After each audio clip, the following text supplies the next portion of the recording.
오늘 빌보서 1장 3절로 11절 말씀을 통해서 서로 생각할 때마다 감사가 넘치는 삶을 사십시오 라는 제목으로 하나님 말씀 증거하겠습니다. 하나님이 우리에게 주신 모든 관계 속에서 서로 생각할 때마다 감사가 넘치고 그를 위하여 기도할 때마다 기쁨이 넘치는 삶이라면 참 행복할 것입니다. 그러나 우리가 맺고 있는 이 관계들은 참 어렵습니다. 직장 생활에서 일이 어렵지가 않고 사실은 직장 생활 가운데 서로 간의 그 관계가 어렵습니다. 가정 생활에서 돈이 힘든 게 아니라 그 안에서의 관계가 어렵습니다. 우리가 늘상 이렇게 관계에 실패하다 보니까 교회를 나와도 난 그냥 예수님 한 분만 바라보고 살 거야, 그렇게 신앙생활 할 거야 라고 말합니다.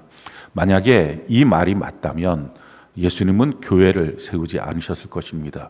교회는 한 몸 된 공동체입니다. 다른 말로 말하면 교회는 관계입니다. 그러니까 관계에 실패하면 교회 생활이 실패하고 또 마찬가지로 하나님과의 관계, 이웃과의 관계 이게 다 무너질 수밖에 없습니다. 어떻게 우리가 내게 주신 그 모든 관계 속에서 생각할 때마다 감사가 넘치고 또 기도하려고 할 때마다 그를 위해서 기도할 때 기쁨이 넘치는 삶을 살 수 있을까요? 오늘 말씀을 통해서 우리가 그 원리들을 좀 깨닫게 되는 귀한 은혜가 있기를 바랍니다. 첫 번째, 먼저는 우리에게 주어진 모든 사람들에게 항상 친절하고 또 선의를 갖고 또 상냥함을 갖고 그렇게 대하는 것입니다. 성경은 우리에게 이와 같이 말합니다. 로마서 12장 18절 같이 한번 한 목소리 한번 읽어볼까요? 시작.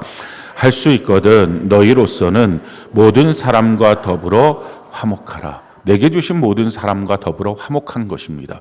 그래서 상냥하고 선의를 갖고 그렇게 친절하게 대하는 모습, 이것이 필요합니다. 그런데 그렇게 대할 때에 우리 주변에 선한 사람, 좋은 사람만 있는 게 아니라 악한 사람이 있습니다.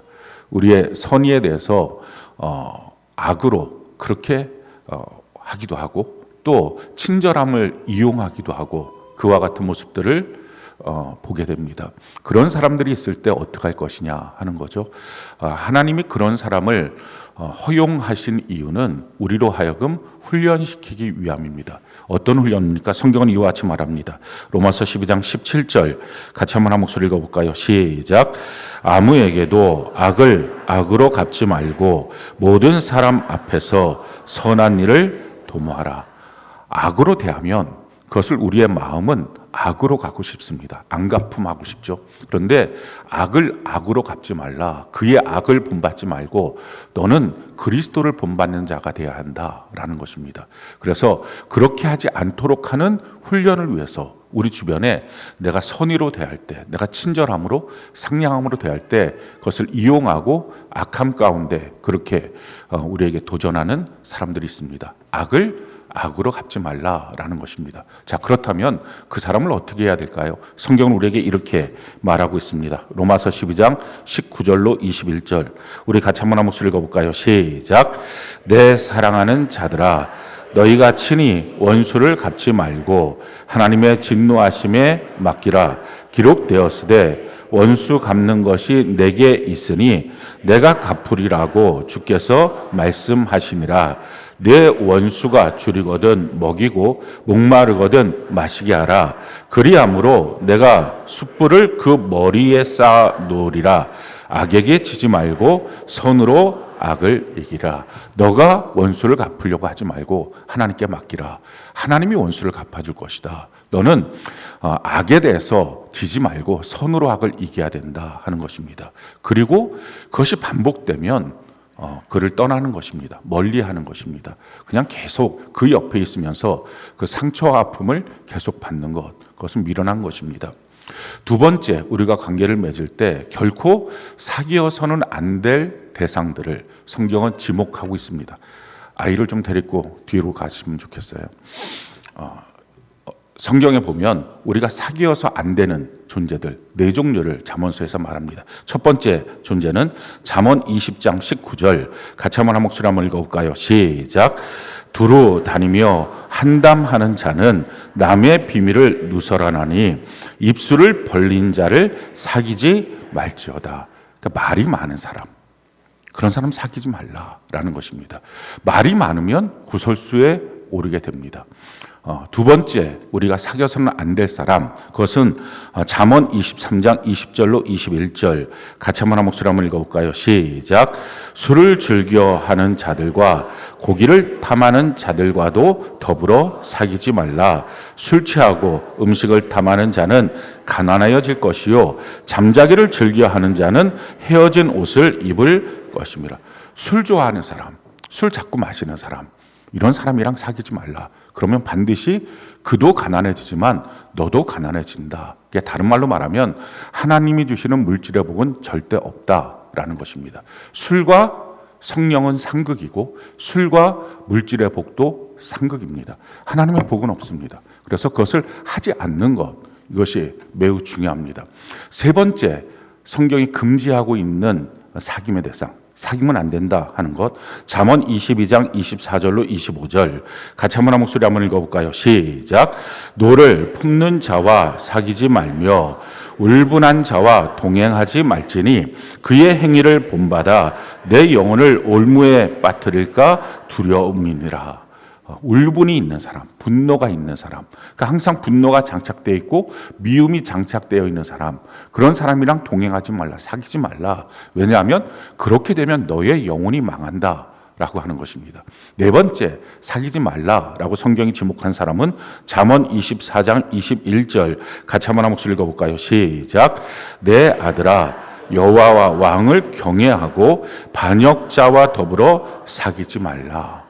반역자와 더불어 사귀지 말라 하는 것입니다. 어떻게 하든 자기 위에 세운 권위에 대해서 대적하고 도전하는 사람들이 있습니다. 그들과 사귀어서는 안 된다라는 것입니다. 교회 안에도 그런 사람들이 있어요. 그래서 교회 안에 들어오면 셀장과 대적하고 또 영적 리더인 담임 목사님한테 대적하고 이런 사람들이 있어요. 은근히 불만을 토로하고 자기의 의견들을 말하는 사람들이 있습니다. 그 사람들하고는 사귀지 말라라고 하는 것입니다. 성경이 우리에게 이렇게 말합니다. 사도행전 20장 30절 같이 한번 한 목소리 한번 읽어볼까요? 시작. 또한 여러분 중에서도 제자들을 끌어 자기를 따르게 하려고 어그러진 말을 하는 사람들이 일어날 줄을 내가 아노라. 왜 그렇게 대적하고 왜 그렇게 위에 세운 권위에 대해서 반역을 하느냐? 이유는 자기가 높아지고 싶어서 그렇습니다. 자기를 따르게 하고 싶어서, 그러니까 자기 말 듣게 하고 싶어서 이런 어그러진 말들을 하는 것입니다. 그러니까 그런 사람들하고는 같이 사귀지 말라. 결국은 하나님의 진노가 그 머리 위에 임하게 된다 하는 것입니다. 그다음 교회 생활을 어떻게 해야 될까요? 데살로니가전서 5장 12절로 13절 같이 한번 한 목소리 읽어볼까요? 시작. 형제들아 우리가 너희에게 구하노니 너희 가운데서 수고하는 주 안에서 너희를 다스리며 고난하는 자들을 너희가 알고 그들의 역사로 말미암아 사랑 안에서 가장 귀히 여기며 너희끼리 화목하라. 너희를 다스리고 너희를 이끌어가는 너희의 리더에 대해서 잘 알고 그리고 그의 역사로 말미암아 사랑 안에서 가장 귀히 여기고 너희들끼리는 다투지 말고 서로 사랑하라라는 것입니다. 그리고 성경이 우리에게 이렇게 말하죠. 히브리서 13장 17절 우리 세 번역으로 같이 한번 읽어볼까요? 시작. 여러분의 지도자들의 말을 고지 듣고 그들에게 복종하십시오. 그들은 여러분의 영혼을 지키는 사람이요 이 일을 장차 하나님께 보고 드릴 사람들입니다. 그러므로 여러분은 그들이 기쁜 마음으로 이 일을 하게 하고 탄식하면서 하지 않게 해 주십시오. 그들이 탄식하면서 일하는 것은 여러분에게 유익이 되지 않습니다. 여러분들 위에 세운 리더에 대해서 그 하는 말을 곧이곧대로 잘 듣고 그리고 복종하는 것입니다. 자기 마음대로 판단하고 하는 것이 너의 영혼에 결코 좋지 않다라고 말하는 것입니다. 자, 그렇다면 어떤 사람을 사귀어야 할까요? 하나님이 사귀어야 되는 사람을 정해 주셨어요. 그러니까 그 사람이랑 사귀고 그 사람이랑 교제를 해야 내가 만나는 모든 관계 속에서 모든 사람과 교제하는 것은 아니지 않습니까? 그렇다면 교제해야 될 사람, 하나님이 허락한 사람과 교제할 때 내가 그를 생각할 때마다 감사가 넘치고 위에서 기도해 주려고 할 때마다 기쁨이 넘치는 삶을 살 수 있습니다. 그냥 어수선하게 그냥 온갖 사람들, 내게 오는 사람들 다 받아하지 않고 대충대충 다 사귀는 것, 그것이 결국은 우리의 인생을 고통스럽게 만들고 괴롭게 만드는 일이 됩니다. 하나님이 금지한 것은 하지 않고 하나님이 허락한 것을 우리가 하는 것입니다. 자, 그럼 누구를 사귀어야 할까요? 오늘 5절부터 7절까지 본문 말씀 같이 한번 한 목소리 한번 읽어볼까요? 시작. 너희가 첫날부터 이제까지 복음을 위한 일에 참여하고 있기 때문이라. 너희 안에서 착한 일을 시작하신 이가 그리스도 예수의 날까지 이루실 줄을 우리는 확신하노라. 내가 너희 무리를 위하여 이와 같이 생각하는 것이 마땅하니 이는 너희가 내 마음에 있음이며 나의 매임과 복음을 변명함과 확정함에 너희가 다 나와 함께 은혜를 참여한 자가 됨이라. 왜 내가 생각할 때마다 내게 주신 사람들에게 감사하고 기쁨이 넘치느냐? 그 이유는 내가 만나는 사람들을 제한해서 만난다 하는 것입니다. 무작정 다 만나는 것이 아닙니다. 무작정 있는다고 자기가 육체적으로 끌리고 시선적으로 끌린다고 만나는 것이 아닙니다. 시편에 보면 다윗은 내 집에는 충성하는 자들만 있게 하겠습니다 라고 고백을 합니다. 이처럼 교제권에 대해서 매우 조심해야 되는 거죠. 악인과 함께 대화를 나누지도 말고 죄인의 길에 같이 동행도 하지 말고 오만한 자의 자리에 같이 앉아서 식사도 하지 말라. 이게 성경이 우리에게 가르쳐주고 있는 것입니다. 그래서 교제권을 잘 정리하는 것. 왜 사도 바울은 이렇게 감사와 기쁨이 넘쳤을까? 이유는 내가 첫날부터 복음을 위한 일에 참여하는 자들과 함께 교제했기 때문이다 라는 것입니다. 이것은 단순하게 교회를 오래 다닌 사람, 교회를 다니고 있는 사람, 또는 교회 안에서 어떤 직분 직책을 갖고 있는 사람, 또 교회 안에서 눈으로 봤을 때 충성되고 열심히 일하는 것 같은 사람을 의미하지는 않습니다. 더 근본적으로 복음에 참여한다라는 것은 믿음을 갖고 있는 사람을 말합니다. 성경은 우리에게 이렇게 말씀을 합니다. 고린도후서 6장 14절 같이 한번 한 목소리 한번 읽어볼까요? 고린도후서 6장 14절 같이 한 목소리 시작. 너희는 믿지 않는 자와 멍에를 함께 매지 말라. 의와 불법이 어찌 함께하며 빛과 어둠이 어찌 사귀며. 믿지 않는 자들과 멍에를 함께 하지 말라. 이 멍에를 함께 하지 말라라는 것은 깊은 관계를 서로 맺지 말라. 결혼하는 것 또는 사업을 하는 것, 경제적인 공동체가 되는 것, 이런 등등의 어떤 교제권을 맺을 때 믿지 않는 자들과 사귀지 말라. 같이 교제하지 말라. 멍에를 함께 매지 말라라고 하는 것이 성경의 가르침입니다. 그러니까 이 믿지 않는 자라고 말할 때 교회 안에 있으면 다 되지. 또 교회 안에서 어떤 목사, 장로, 권사, 집사, 셀장 이런 사람이면 되겠지. 또는 교회 안에서 내가 봤을 때 열심히 일하고 있는 사람이면 되겠지. 하지만 사실은 그것 자체가 그의 믿음을 보장해 주진 않습니다. 믿음이 있으면 그런 것들을 그렇게 잘 하겠죠. 하지만 믿음이 없어도 하는 사람들이 꽤 많이 있습니다. 그래서 정말 점검해 봐야 할 것은 믿음이 있는가. 믿지 않는 자들과 함께 멍에를 매지 말라라는 것입니다. 자, 그렇다면 믿음이라고 하는 것이 무엇입니까? 성경 믿음에 대해서 우리에게 이렇게 가르쳐주고 있습니다. 사도행전 3장 16절 같이 한번 한 목소리 한번 읽어볼까요? 시작. 그 이름을 믿음으로 그 이름이 너희가 보고 아는 이 사람을 성하게 하였나니 예수로 말미암아 난 믿음이 너희 모든 사람 앞에서 이같이 완전히 낫게 하였느니라. 성경 믿음의 정의를 이렇게 말합니다. 예수로 말미암아 난 믿음. 그러니까 믿음은 예수님의 믿음이다라는 것입니다. 우리 안에 믿음이 들어오면 다 나 같은 거잖아요. 머리도 말도 생각도 행동도 다 나 같은 거예요. 그런데 내 안에 믿음만 절대로 나 같은 게 아닌 거예요. 이건 예수님 거예요. 그러니까 전혀 달라요. 그래서 이 전혀 다른 이 믿음이 무슨 일을 하기 시작하냐면은 의심도 많고 눈으로 확실하게 보여주는 증거가 없으면 잘 신뢰하려고 하지 않고 이런 우리 자신인데 이 믿음이 본 적도 없고 손으로 만진 적도 없는 2000년 전 팔레스타인의 한 청년이 십자가에 죽었던 이 사건이 하나님이 죽으신 것이고 그것이 내 죄를 대속하여 죽으신 것이고 나는 그것을 믿음으로 영생을 얻게 되는 이 놀라운 은혜를 얻었다. 이게 믿어지는 거예요. 우리의 믿음이면 그게 믿어집니까? 안 믿어져요. 교회를 아무리 오래 다녀도 예수의 믿음이 들어오지 않으면 이것 자체가 안 믿어집니다. 예수의 믿음이에요. 또 그 예수의 믿음이니까 성경 전체가 믿어져요. 어떤 거는 믿어지고 어떤 거는 안 믿어집니다. 그럴 수가 없어요. 예수의 믿음이기 때문에 또 생활하고 무엇인가 결정하고 판단할 때 그동안 들었던 말씀, 읽었던 말씀대로 결정합니다. 무엇인가 중요한 일이 있을 때 자기의 옛 길로 따라서 자기 생각대로 결정하지 않고 이 믿음이 결정을 하는 거예요. 하나님의 말씀대로 결정하기 시작해요. 그러니까 전혀 다른 것입니다. 그래서 이 믿음이 있는 사람인지 종교성만 있는 게 아니라 관념은 전혀 다르죠. 믿음하고. 관념은 이해하는 것입니다. 그러니까 자기 같은 거예요. 이해가 되면 받아들이고 이해가 되지 않으면 못 받아들이고, 그러니까 이해가 되는 수준만큼 인정하고 이해가 되지 않으면 그건 이해가 안 된다고, 그 믿을 수가 없다고 이렇게 말을 합니다. 그러니까 이건 믿음이 아니고 관념이에요. 이 관념을 갖고 있으니까 무엇인가 말하고 설명할 때는 쫄쫄쫄쫄 말을 합니다. 근데 결정적으로 무엇인가를 결정할 때는 이 관념은 자기가 원래 살았던 세상의 방식대로 습관대로 결정합니다. 그러니까 결정할 때 딱 보면 믿음 있는 사람들과의 대화가 안 돼요. 무엇인가를 결정할 때는 믿음 좋은 사람인 것처럼 보였었는데, 교회생활 열심히 하는 사람인 것처럼 보였었는데, 무엇인가 결정할 때는 세상 사람처럼 결정해요. 그들과 말이 너무 잘 통해요.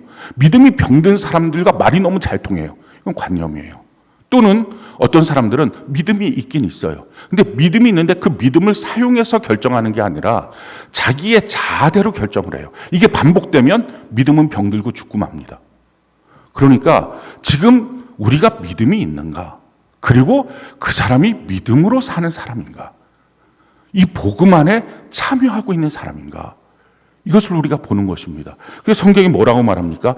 너희 안에 착한 일을 시작하시니까, 너희 안에 그 믿음을 주어서 그 믿음으로 말미암아 사는 삶, 이 착한 일을 시작하시니까 예수 그리스도의 날까지 마침내 너를 이루어 가실 것이다. 이 믿음이라는 것이 우리의 삶 전체를 마침내 다 바꿔요. 생각도 바꾸고 말도 바꾸고 행동도 바꾸고, 처음부터 다 바뀌진 않겠죠. 하지만 점점점 해서 그래서 예수님을 닮아가요.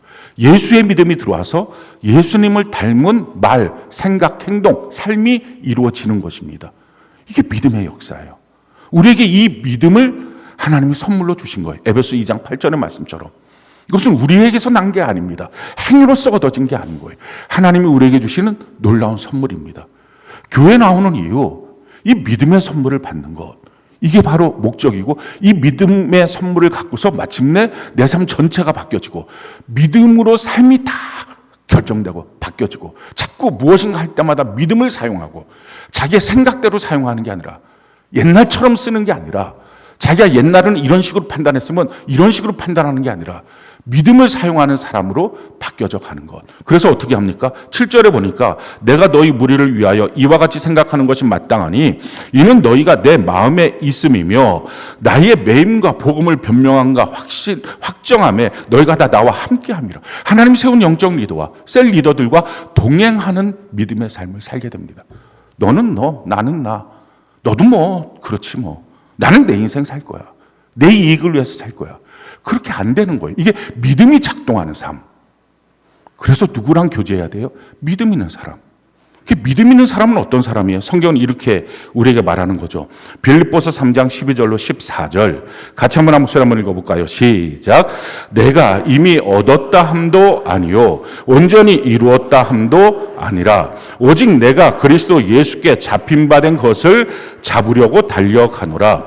형제들아, 나는 아직 내가 잡은 줄로 여기지 아니하고 오직 한 일, 즉 뒤에 있는 것은 잊어버리고 앞에 있는 것을 잡으려고 표대를 향하여 그리스도 예수 안에서 하나님이 위에서 부르신 부름의 상을 위하여 달려가노라. 항상 이렇게 하나님이 부르신 부름의 상을 위하여 달려가는 인생을 삽니다. 멈춰서지 않아요. 뭐 원래 난 믿음이 있으니까 내 믿음 뭐 어디 가겠어. 그렇게 안 해요. 계속 주님의 부르심의 상을 위하여 그 믿음으로 달려가는 인생 사는 것. 이게 믿음으로 사는 사람이에요. 이게 복음에 참여하고 있는 사람입니다. 그러니까 그런 사람들과 넌 교제를 해야 된다 하는 거예요. 이게 하나님이 주신 교제의 범위예요. 첫 번째는 모든 사람에게는 상냥하게 선의를 갖고 친절하게 하라. 두 번째는 사귀지 말라고 하는 사람, 너 사귀면 안 된다.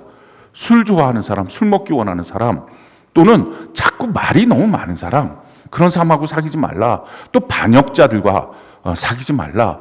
또 울분과 분노와 미움이 항상 장착되어 있는 사람, 이런 사람들하고 사귀지 말라. 그럼 누구랑 사귀느냐? 세 번째는 믿음 있는 사람을 봐야 된다. 그래서 믿음 있는 사람과 너가 교제해야 된다 하는 것입니다. 그리고 네 번째요. 이게 가장 중요해요. 네 번째는 너가 믿음 있는 사람이 돼야 돼라는 거예요. 가끔 이런 분들 있어요. 자기 자녀들이 이제 결혼할 정도의 연령대가 된 분들은 이런 기도를 합니다. 자기 아들이 참 믿음이 없대요. 그래서 우리 집에 믿음 좋은 며느리가 들어와서 우리 아들을 변화시키면 좋겠다고 그런 얘기를 합니다. 그러면 제가 그 기도 제목을 듣고 꼭 옆에서 얘기해요. 정신 차리라고, 어느 집 귀한 딸 망치려고 그런 기도를 하냐. 그런 기도 택도 없다 하지도 말라고. 아니 그렇잖아요. 자기 아들이 개판인데 어느 좋은 며느리 들어와서 그 며느리 쌩 고생시키려고 그런 기도를 합니까? 특히 기도해봤자 절대 응답이 없어요. 왜? 진짜 믿음 좋은 며느리가 그 아들 보고 거기 들어갑니까? 절대 안 들어가요. 영적으로 분명히 있으니까. 또 마찬가지예요. 딸 갖고 있는 사람, 내 딸이 그냥 믿음이 없는데 좋은 믿음 좋은 남편, 택도 없는 생각이에요. 또 혹시 여러분들이 자기가 술 먹고 있는데 술 안 먹는 사람 누가 있나? 자기가 반역인데 반역 안 하는 사람 누가 있나? 또는 자기가 믿음이 전혀 없는데 믿음 있는 사람 누가 있나? 라고 찾으려고 하지 마십시오. 진짜 믿음 있는 사람이면 자기하고 교제 안 해요. 그러니까 자기가 믿음 있는 사람으로 바뀌어져야 합니다. 그래서 우리가 믿음 있는 예수님을 닮은 사람으로 변화받아야 돼요. 오늘 성경이 우리에게 뭐라고 말합니까? 8절부터 11절 같이 한 목소리 한번 읽어볼까요? 시작. 내가 예수 그리스도의 심장으로 너희 무리를 사랑하는지 하나님이 내 증인이시니라. 내가 기도하노라. 너희 사랑을 지식과 모든 총명으로 점점 더 풍성하게 하사 너희로 지극히 선한 것을 분별하며 또 진실하여 허물이 없이 그리스도의 날까지 이르고 예수 그리스도로 말미암아 의의 열매가 가득하여 하나님의 영광과 찬송이 되기를 원하노라. 예수님처럼 사랑하고 예수님처럼 기도할 수 있는, 그렇게 믿음 좋은 사람으로 내가 바뀌어야 된다는 것입니다. 예수 그리스도의 심장으로 내가 너희를 어떻게 사모하는지 그 마음으로 사랑해 주는 것입니다. 예수님처럼 기도하는 거예요. 이게 기도의 내용이 저 사람이 변화돼서 나한테 잘해주게 해주세요. 가끔가다 그러신 분들 있어요. 자기 남편을 위해서 굉장히 기도해요. 열심히 기도해요. 그래갖고 기도의 내용이 뭐냐면 우리 남편이 정말 예수 잘 믿고 변화돼서 나한테 잘하게 해주세요. 그 소원은 알겠어요. 그런데 그게 아니에요. 기도의 목적이 다 자기를 위해서. 우리 기도 제목 이런 거 있어요. 우리 딸의 어머니가 행복하게 해주세요. 처음에는 그게 무슨 말인가 했어요. 우리 딸의 어머니가 행복하게 해주세요. 알고 보니 자기예요. 기도의 온통 제목이 자기 밖에는 없어요. 이런 거 말고 정말 예수님처럼 기도하는 내용이 뭡니까? 너의 사랑을 지식과 모든 총명으로 점점 더 풍성하게 하사 너희로 지극히 선한 것을 분별하며 또 진실하여 허물 없이 그리스도의 날까지 이르고 예수 그리스도로 말미암아 의의 열매가 가득하여 하나님의 영광과 찬송이 되기를 원하노라. 천국까지 그 아름다운 모습으로 더 풍성해졌으면 좋겠다. 이런 예수님처럼, 예수님이 우리를 위해서 중보기도하는 것처럼 그렇게 기도할 수 있는 사람, 예수님처럼 사랑하고 예수님처럼 기도할 수 있는 사람, 이렇게 되는 것입니다. 어떻게 우리가 그렇게 될 수 있을까요? 내가 누구인지를 분명히 알아야 돼요. 성경은 우리에게 이와 같이 말씀을 합니다. 로마서 11장 24절 같이 한 목소리 한번 읽어볼까요? 시작. 내가 원 돈 감람나무에서 찍힘을 받고 본성을 거슬러 좋은 감람나무에 접붙임을 받았으니. 우리는 교회로 들어온 사람들이에요. 이 교회로 들어왔다는 것은 교회를 다니고 있다, 이 의미가 아니라 교회가 뭡니까? 예수님의 몸이에요.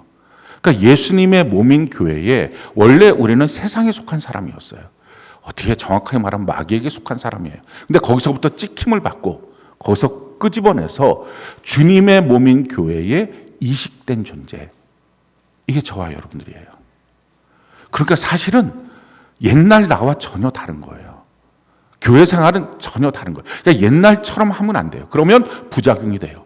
무엇인가 신장 이식을 했다. 만약에 수술을 해서 신장이 안 좋아서 신장을 자르고 누군가에게 이식을 받았다면 이 신장이 제대로 작동하려면 그 이식 받은 그 사람의 모습대로 돼야 됩니다. 원래 자기가 있던 모습대로 되면 그걸 부작용이 일어나는 거예요. 부작용이 일어나면 어떻게 됩니까? 그걸 잘라버리는 거죠. 왜? 몸 전체가 망치니까. 그러니까 부작용되지 않도록 하는 것. 나라고 하는 존재가 누구냐? 세상에서 마귀에게 속했던 내가 거기서 잘려서 예수님 몸에 이식된 존재다라는 거예요. 그래서 예수의 열매를 맺는 삶의 모습, 예수화되는 것, 예수 체질로 변화받는 것. 그것을 성경은 예수로 옷 입어야 된다. 이렇게 우리에게 가르치고 있습니다. 예수님처럼 돼야 된다 하는 것입니다. 이게 우리의 모습이에요. 자, 그러면 어떻게 그렇게 변화받을 수 있을까요? 교회론과 구원론이 명확해야 돼요. 오늘날 교회론과 구원론이 명확하지 않으니까 사실은 변화가 안 돼요. 다니는 교회는 돼요.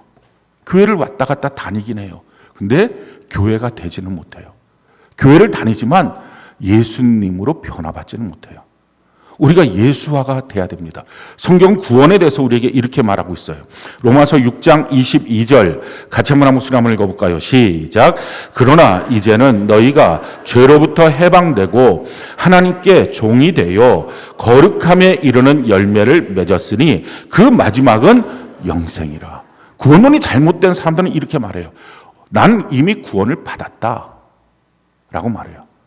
난 이미 구원을 받았어. 근데 성경은 지금 뭐라고 말하죠? 구원이 영생이잖아요. 근데 이렇게 말해요. 죄로부터 해방되고 하나님의 종이 되어서 거룩함에 이르는 열매를 맺어서 마지막에 영생을 얻는 거다라는 거예요. 성경에 대해서 무지하니까 그냥 나 구원 받았어. 나 영생을 얻었어. 물론 영생을 얻고요. 영생을 누리고요. 영생을 완성시킵니다. 그게 구원은 이런 여정이에요. 근데 이미 난 받았어 라고 생각하니까 그래서 이미 난 천국 가 이런 존재라고 생각하는 거죠. 그렇게 구원론이 엉망이 되니까 교회론이 엉망이 돼요. 그럼 교회를 왜 다녀야 돼요? 이미 난 구원받았고 그리고 난 이미 천국 가는 사람이니까 교회를 다니는 이유는 내 종교성을 유지하고 힘들고 어려울 때 기도하고 그리고 하나님의 말씀도 듣고 또 깨닫고 기쁨도 있고 또 어떤 때는 기도해서 복도 받고 그 정도예요. 그러니까 불당을 다니는 것과 교회를 다니는 거예요. 그게 그냥 그렇게 큰 문제가 아니에요. 그러니까 어떤 교회를 다니고 싶습니까? 귀양이 그럴 바엔 어차피 천국 가는 건데 편하고 쉽고 나한테 잘해주고 너 잘한다 말해주는 교회 다녀야지. 어차피 똑같은데 뭐 어떡하나 힘든 교회를 다녀. 이런 생각들을 합니다. 교회랑 구원론이 다 엉망이 된 거예요. 구원이 뭐죠? 영생을 얻었어요. 근데 지금도 영생을 누리며 살아야 돼요. 그리고 영생을 완성시켜야 돼요. 그 마지막이 영생이에요. 그러니까 이 모든 것을 어디서 합니까? 교회 안에서 하는 거예요. 어떻게? 예수님처럼 날 변화시키는 거예요. 그래서 교회는 훈련장이에요. 그렇게 바뀌어지도록 나를 바꾸어 가는 과정. 이게 교회예요. 이게 쉽겠습니까?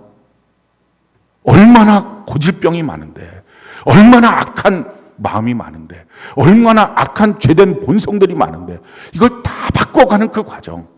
날마다 나를 쳐서 복종시키는 삶. 바른 지식 가운데 날마다 나를 쳐서 복종시키는 이런 삶을 살아가야 합니다. 그래서 성경은 이 교회 생활을 이렇게 말하고 있어요. 골로새서 2장 6절로 7절 같이 한번 한 목소리 한번 읽어볼까요? 시작. 그러므로 너희가 그리스도 예수를 주로 받았으니 그 안에서 행하되 그 안에 뿌리를 박으며 세움을 받아 교훈을 받은 대로 믿음에 굳게 서서 감사함을 넘치게 하라. 어떻게 해야 됩니까? 예수 그리스도를 주님으로 고백을 했어요. 영생을 얻었어요. 그럼 그 다음에 필요한 게 뭐예요? 영생을 누리고 영생을 완성시켜야 돼요. 그 마지막이 영생이다 라고 말합니다. 그러니까 우리가 거듭나고 자라나고 장성해야 된다. 성경이 말하고 있는 이 모든 것, 그러니까 구원이라는 것은 이렇게 지속적으로 이루어지는 과정입니다. 그것이 되기 위해서는 예수님을 주님으로 받고 그 다음에 교회 안에 뿌리 내린다는 건 이식됐으니 너 요동치면 안 돼. 거기서 공급받아야 돼. 그리고 거기서 너희가 세움을 받고 끊임없이 교회 안에서 잘 다듬어지고 교훈받고 믿음에 굳게 서서 감사가 넘치는 삶으로 계속 바뀌어져야 돼. 그렇지 않으면 너의 영생은 없어라는 거예요. 왜냐하면 처음에 내가 믿음을 갖고 있다 할지라도 이 믿음을 쓰는 방법들을 잘 모르니까, 훈련이 되어 있지 않으니까, 그래서 사건이 생기면, 일이 생기면, 특히 자기의 자아가 드러나는 어떤 문제가 생기면 자아의 이론대로 행동을 하지 말씀대로 행동을 안 합니다. 그렇게 결정을 안 해요. 그러니까 끊임없이 믿음은 있다고 말하면서 자아대로 살아요. 그러다 보니까 어느 날 믿음은 진짜 병들고 죽은 거예요. 무관심 앞에 내팽겨쳤으니까. 그래서 종교인만 되는 거예요. 교회 안에서. 그래서 뭐라고 생각해요? 어차피 난 구원받았고 영생을 얻었고 난 어차피 천국 가는 거야. 누가 천국 가요? 그런 사람이. 성경은 그 마지막이 영생인 거예요. 내가 예수님을 닮아가는 삶인가 아닌가. 그래서 끊임없이 교제권도 믿음의 사람과 교제를 하라. 왜? 서로 상호작용이 돼야 된다. 그러기 위해서는 먼저 너부터 믿음의 사람이 돼야 된다. 믿음의 사람이라는 게 뭡니까? 이처럼 예수님을 닮아가는 삶의 모습. 교회에 뿌리 내리고 끝까지 영생을 위하여 달려가는 삶의 모습 살아야 됩니다. 그래서 우리가 결단해야 돼요. 뭐 이런 것도 해야 돼요. 저런 것도 돼요. 교회에 오면 가장 기본적으로 해야 될 것, 주일 성수해야 돼요. 이건 하나님이 정하신 법입니다. 그때부터 그가 그리스도인이에요. 주일 성수가 왔다 갔다 하고 이번 주는 했는데 다음 주는 안 해요. 이건 주일 성수가 아니고 이날은 내 날 아니고 주님의 날입니다. 주님의 때를 따라 내가 움직이겠습니다. 주일 성수하는 것. 이게 가장 신앙의 기초입니다. 어떤 일이 있어도 어떤 바람이 불어도 난 주일 성수합니다. 내게 주신 내 교회 안에서 주일 성수합니다. 그 다음에 두 번째 해야 되고 성경을 읽어야 돼요. 성경은 구원에 이르는 지혜를 줍니다. 그래서 성경은 선택적으로 읽는 게 아니라 창세기부터 요한계시록까지 다 읽어야 돼요. 그리고 세 번째, 주님의 몸된 교회 안에 뿌리 내려라. 셀 예배, 셀 교제, 셀과 소통해야 된다. 이거 해야 된다는 거예요. 이게 기본이에요. 여기서부터 나머지 삶을 통해서 훈련이 되어서 때마다 일마다 우리에게 닥쳐오는 사건이 얼마나 많습니까? 그때 믿음을 사용할 수 있는 사람이 돼야 돼요. 그럴 땐 자기 멋대로 다 하다가 나중에 가서 내가 뭔가 잘못했다 봐요. 한두 번이지. 이게 반복되면 그럼 믿음은 어디 있는 거예요? 그걸 종교인이라 그래요. 그냥 관념으로 신앙생활하는 사람. 그게 아니라 정말 믿음으로 움직이는 사람. 그래서 성경은 우리에게 이렇게 말합니다. 디모데 전서 4장 7절 같이 한번 읽어봅시다. 시작. 망령되고 허탄한 신화를 버리고 경건에 이르도록 내 자신을 연단하라. 느닷없이 어느 날 뭔가 될 거야. 심지어 이런 사람들 많아요. 내가 천국 들어갈 때 지금은 이렇게 살아도 호련히 변화돼서 천국 갈 거야. 천국 들어갈 때 변화되는 거는 육체가 영체로 되는 것밖에 없어요. 그 마음은 안 바뀌어요. 그러니까 마음은 언제 바뀌어요? 예수님을 내 마음의 주인으로 모실 때 바뀌어요. 그러니까 이 땅에서 바뀌어진 거예요. 바뀌어진 마음을 갖고 천국에 합당한 마음인지 아닌지가 결정이 되는 거예요. 그날 가서 호련히 변화되는 망령된 신화에 빠지지 마라. 지금부터라도 너가 하나님의 바른 말씀을 듣고 너 자신을 날마다 훈련하라, 연단하라 하는 것입니다. 그렇게 신앙생활을 해야 돼요. 그래야 마지막이 영생이 됩니다. 그리고 이걸 결단할 뿐만 아니라 우리의 삶에 이것이 스케줄이 돼야 돼요. 날마다 변화되는 삶이 돼야 돼요. 우리가 그래서 매일 성경 통독 큐티하고 믿음으로 사는 일기를 쓰고 기도 시간을 갖고 또 셀로 모이는 일을 하고 전도하는 삶을 살고 이웃을 사랑하고 자기 자녀들을 믿음으로 잘 양육하는 가정 목회를 하고 그리고 자기를 부인하고 자기 십자가를 지는 예수체질 운동을 하는 이유는 날마다 이렇게 자기 자신을 변화시키는 삶을 살아야 된다는 거예요. 뜬금없이 한두 번 하다가 말고 한두 번 하다 말고 안 바뀌잖아요. 내 모습 자체가 바뀌어야 되잖아요. 성경은 우리에게 그래서 이렇게 말합니다. 디모데전서 4장 15절로 16절 같이 한번 읽어볼까요? 시작. 이 모든 일에 전심전력하여 너희 성숙함을 모든 사람에게 나타나게 하라. 내가 내 자신과 가르침을 살펴 이 일을 계속하라. 이것을 행함으로 내 자신과 내 귀에 듣는 자를 구원하라. 계속하라. 너의 진보와 그 성숙함을 나타내야 된다 하는 거예요. 자기 혼자의 결심으로 그래서 어렵습니다. 그래서 신앙생활은 자기 혼자 못해요. 성령의 도우심을 받아야 되고 반드시 날마다 성경을 읽어야 되고 하나님의 말씀을 드려야 되고 교회 공동체에 함께 걸어갈 때 이 신앙길을 걸어갈 수 있습니다. 우리가 이 관계의 삼각형이라는 사실을 좀 알았으면 좋겠어요. 성경이 우리에게 이렇게 말합니다. 잠언 16장 7절 같이 한번 한 목소리 읽어볼까요? 시작. 사람의 행위가 여호와를 기쁘시게 하면 그 사람의 원수라도 그와 더불어 화목하게 하시느니라. 이게 관계의 삼각형인데 우리의 관계에 맨 위에 하나님이 계세요. 그리고 내가 있어요. 그리고 그 반대편 쪽에 그가 있어요. 근데 나와 그와의 관계가 안 좋아요. 좀 힘들어요. 그럴 때 물론 신경 쓰고 또 상냥하게 대하고 친절하게 대하고 선의를 대하고 믿음 있는지 점검하고 이런 일들을 해야 되겠죠. 근데 그렇게만 하면 방향을 잃어버려요. 그래서 지금 성경이 뭐라고 말합니까? 너와 누군가 원수된 관계가 있어도 너는 하나님을 향하여 막 추진하고 올라가라는 거예요. 그렇게 하나님을 향하여 추진하고 올라가면 삼각형의 구조가 어떻게 돼 있죠? 내가 막 추진하고 올라가면 나와 연결되는 그도 어쩔 수 없이 나를 따라서 올라가게 돼 있어요. 그리고 마침내 하나님 꼭지점 위에 있는 하나님과 하나가 되는 거예요. 이게 관계의 삼각형이에요. 내가 주님을 향하여 달려가면 그는 어쩔 수 없이 날 쫓아오게 돼 있다라는 것입니다. 계속 그와만 신경 쓰다 보면 하나님을 잃어버려요. 방향을 잃어버려요. 가정 안에서 배우자와의 관계, 또 부모 자녀의 관계, 또 마찬가지입니다. 하나님을 향하여 올라가라라는 거예요. 근데 다른 데 맺었던 인간관계 속에서 혹시 하나님을 향하여 올라가면 관계가 끊어집니다. 이런 분들이 있어요. 관계가 끊어지는 건 어떻게 해야 될까요? 이게 하나님이 맺어주신 가족 관계가 아니라면 끊어져야 될 관계예요. 그것까지 그냥 너저분하게 붙잡고 가는 것이 더 문제입니다. 하나님이 맺어준 관계가 아닌 거예요. 하나님이 맺어준 관계 안에서 올라가는 것, 이것이 필요합니다. 사랑하는 성도 여러분, 아담과 하와가 완전한 사람이잖아요. 에덴 동산 완벽한 환경이잖아요. 왜 우리가 그것을 완전하고 완벽하다고 말합니까? 아담, 하와 우리가 본 적이 없어요. 얼마나 멋있게 생겼는지 우리는 잘 몰라요. 그리고 에덴 동산 우리가 거기서 살아본 적도 없어요. 어떤지 몰라요. 그런데 완전하고 완벽하다라고 우리가 말하는 이유는 하나님이 만들어서 그래요. 하나님이 빚어주시고 또 하나님이 만드신 에덴 동산에서 살았기 때문에 완전하고 완벽한 환경이라고 말하는 거죠. 자, 그렇다면 저와 여러분들은 어때요? 누가 만들었어요? 마귀가 아니잖아요. 시편 139편에 보면 하나님이 모태에 있을 때, 우리가 모태에 있을 때 우리를 빚어주셨다, 손수. 아담 하와처럼 하나님이 우리를 빚어주셨어요. 우리의 형편, 우리의 환경은 뭐예요? 하나님이 조성해 놓으신 형편 환경이 에덴 동산 같은 거예요. 그러니까 완전하고 완벽한 곳입니다. 자, 그런데 우리의 눈으로 보면 이게 다 완전하고 완벽해 보입니까? 그렇지가 않아요. 왜 그럴까요? 에덴 동산도 완전하고 완벽한 곳이었고 또 그 아담과 하와도 완전하고 완벽한 사람인데 그렇지가 않았어요. 이유는 뭡니까? 죄가 들어가니까 가시와 엉겅퀴가 났어요. 우리도 마찬가지예요. 우리 안에 죄가 들어오니까, 우리의 관계 속에 죄가 들어오니까 이게 다 엉망진창이 된 거예요. 자, 그런데 소망이 있잖아요. 아, 그렇다면 이 죄를 뽑아버리면, 그리고 죄를 뽑고 그리스도를 닮아가면, 그러면 새로운 에덴이 회복되겠구나. 내 모습도 완전한 모습으로 바뀌어지겠구나. 이게 소망이에요.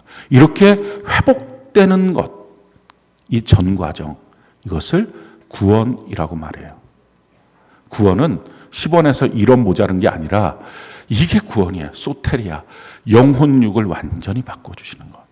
우리는 지금 이 구원의 길을 걸어가고 주님의 몸된 교회 안에서 우리가 회복되고 있어요. 그러니까 이 믿음의 길 더욱 전진하고 믿음으로 말미암아 훈련을 제대로 받고 이 신앙의 길을 달려가는, 그래서 마침내 이 땅에서 에덴이 회복되고 영원한 천국의 주인공이 되는 저와 여러분들이 되는 은혜가 넘치기를 예수님 이름으로 축원합니다.